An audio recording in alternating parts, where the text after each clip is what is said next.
Good news. NHM कंत्राटी कर्मचाऱ्यांसाठी समायोजन बाबत शासन निर्णय काय आला ते बघा। खूप सर्वांना आनंदाची बातमी आहे। आज गुड न्यूज आलेली आहे। एनएचएम कंत्राटी कर्मचाऱ्याच्या समायोजन सुधारित शासन निर्णय निर्गमित करण्यात आलेला आहे।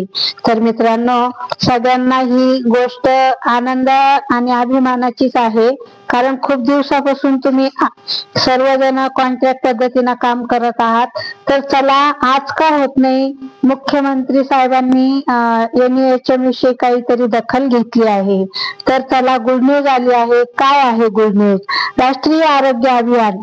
बघा मित्रांनो, राष्ट्रीय आरोग्य अभियान एनएचएम राज्यात कार्यरत असलेले हजारो कंत्राटी कर्मचाऱ्यांसाठी महाराष्ट्र शासनाने एक मोठा निर्णय घेतला आहे। आज तर दिलासादायक निर्णय घेतलेला आहे शासनाने।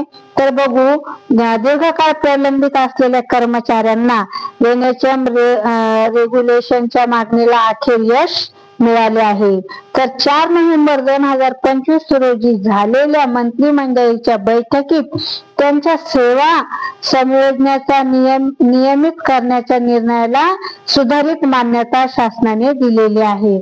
तर मित्रांनो, बऱ्याच दिवसापासून भरपूर मित्र आणि मैत्रिणी याविषयी आपण मोर्चे काढले, बरेच काही गोष्टी केल्या, त्या गोष्टीला शेवट आज यश आलेला आहे।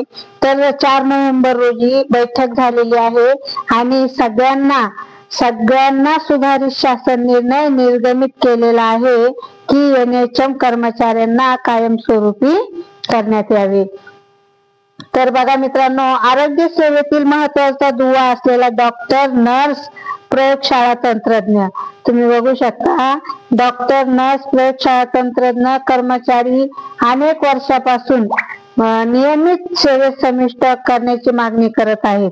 या मागणीसाठी राज्यभरात एनएचएम कर्मचाऱ्यांची नुकताच मोठा संघर्ष केला आणि काम बंद आंदोलनही पुकारले होते। पण आता या आंदोलनाची गंभीर दखल घेऊन शासनाने 14 मार्च 2024 रोजी एक शासन निर्णय जारी केला होता। परंतु त्यामध्ये सेवा प्रवेश नियमात सुधारणा करून समावेशनाचा मार्ग विहित केला होता। त्यावर सामान्य प्रशासन विभागाने तांत्रिक आक्षेप घेतले होते।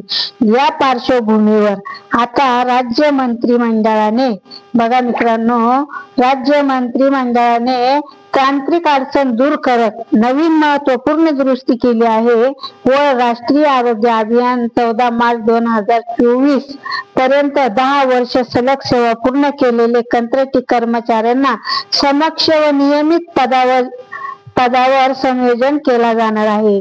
तर मित्रांनो, तुम्हाला काय वाटतं, हे खरं आहे का आणि शासन खरंच आपल्याला परमनंट करणार आहे का?